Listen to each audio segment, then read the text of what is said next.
Hello, hello. I've done a little bit more research, and as you'll find, I think I've bitched about in other videos, there's so many different recipes and styles, and do this, don't do this. You gotta sometimes either just pick a recipe or go with it, or kind of combine and just have some fun with it. As I say, always, be a little loose, have some fun with it, loosey-goosey. So because at least two of the recipes I mentioned, regardless of what you do with your starter, you want to mix everything to start and then let that ferment for a while. Obviously, we will need some time for that to turn the new dough into a sourdough. I've decided to kind of mix the two recipes up. We're going to take my sourdough starter, which is now about, 2 hours, 2 hours in, 2.5 hours in.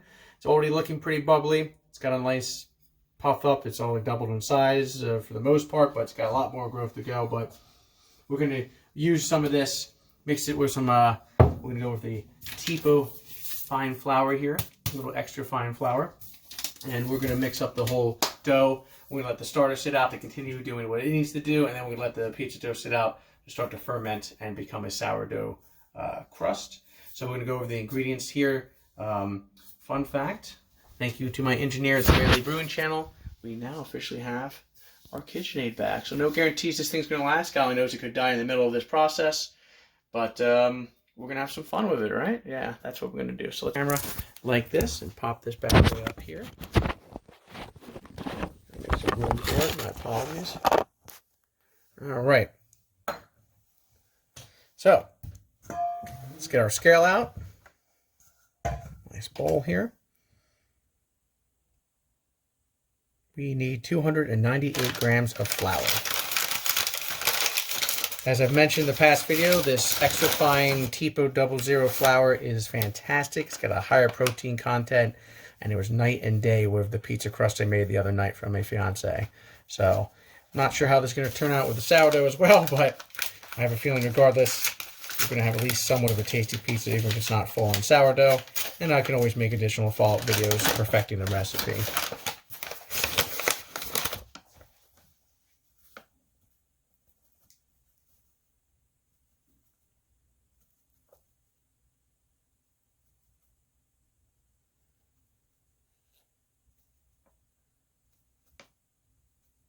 Nice and slow. Bam. Okay. Perfect.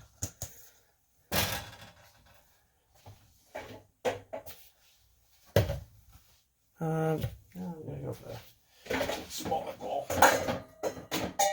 Actually, for this one, since we're going to be using the actual mixer here, I'm going to pop that in here. Can no longer see the scale, but we do need 298 grams here. Oh, sorry, 278 grams of the starter. So let me grab, where's my wooden spoon? There we go. I'll start to pour, give it a little mix. And we're going to pour this in nice and slow.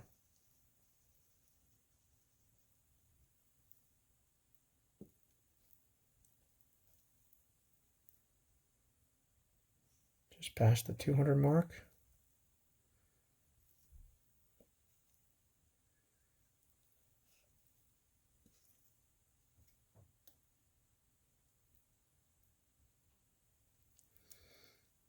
As long as you're slightly in range, this will be fine.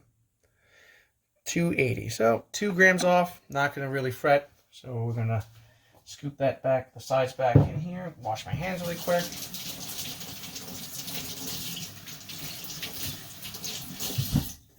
Okay. And pop that bad boy back on your mixer. So that's going to be off video. And then 10 grams of salt.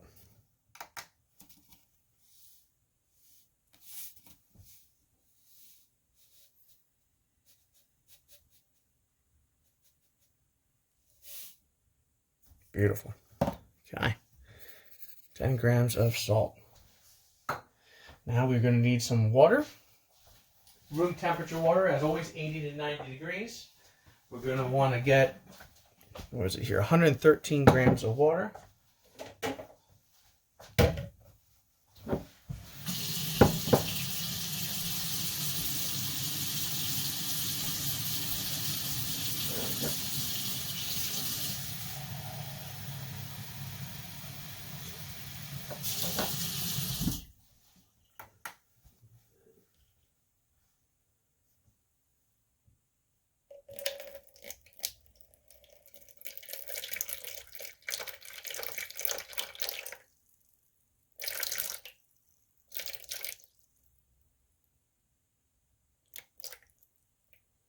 14. This thing never seems to do the odds. All right, there we go. So let's bring this bad boy camera back over here. All right, so it's no real good angle for this. Let me pause this and see if I can get a slightly better angle going on. All right, for the most part, a little better. This kitchen's kind of a pain in the ass when it comes to that. So we have our mixer plugged in, attached the bowl, we got the starter in there. We've got our ingredients to the side, other than the flour. I got to pull that back over. Gonna need one of these, a nice dough hook. It's a bad boy. I have the professional 600 series KitchenAid with the 6 quart container. Nick now out in Pittsburgh has a little bit of a smaller KitchenAid version, and also kind of like the low end, not low end, but on the cheaper end. He said his dough hook is actually much different. He can't even use this kind of dough hook, and he hates his dough hook. He loves this one. So we are using top-notch quality ingredients and top-notch quality equipment here. So we're going to want to pop that up, lock it into place. A little bit of a sound warning here. I'm sure this is going to be a little loud, so just probably turn down the volume or adjust as need be. Stir to start, and no more than 2 when we start actually going to town on it. Add in the salt. And we're going to want to start slowly adding in the flour. I do have an attachment for that, but right now I really don't care.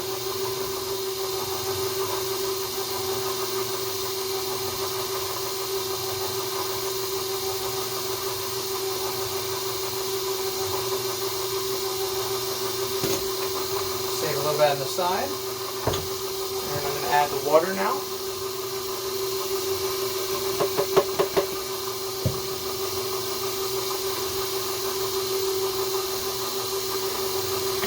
If you do need to kind of scrape down the sides, feel free to do so. Always recommend turning it off before you do that. I, however, will be breaking my recommendations because I'm a hypocrite.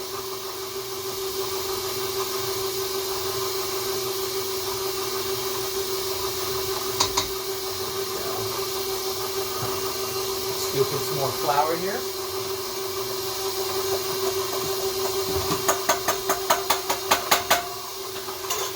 Excellente.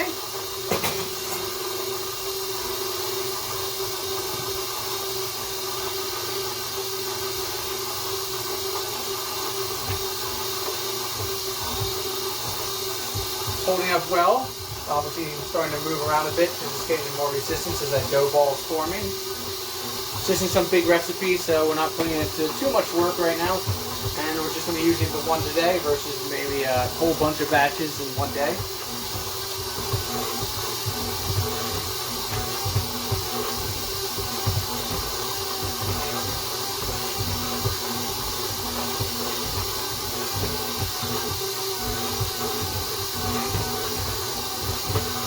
And we let this stir up until it really starts to incorporate the dough that's in there, or the flour that's in there, so it'll all incorporate into the dough ball. If it starts to wrap itself around the hook, you wouldn't want to stop it and push it back down. That'll help, obviously, with the mixing, and it'll put less pressure on the machine. So let's take a look at how it's looking so far, so you can get a feel for it.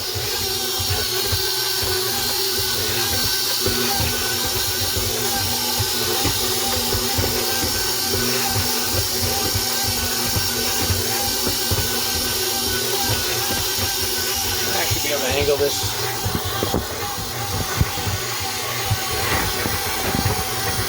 Well, that stinks. Definitely messed up that, but there you go.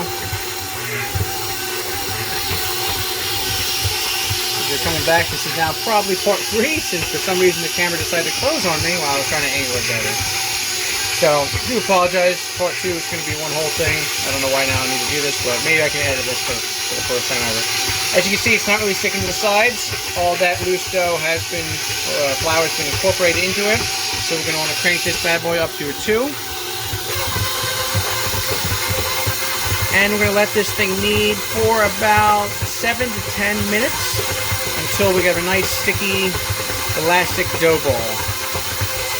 Alright, so we'll see you back for potentially part 3, if this isn't part 3. And we'll see how the results go.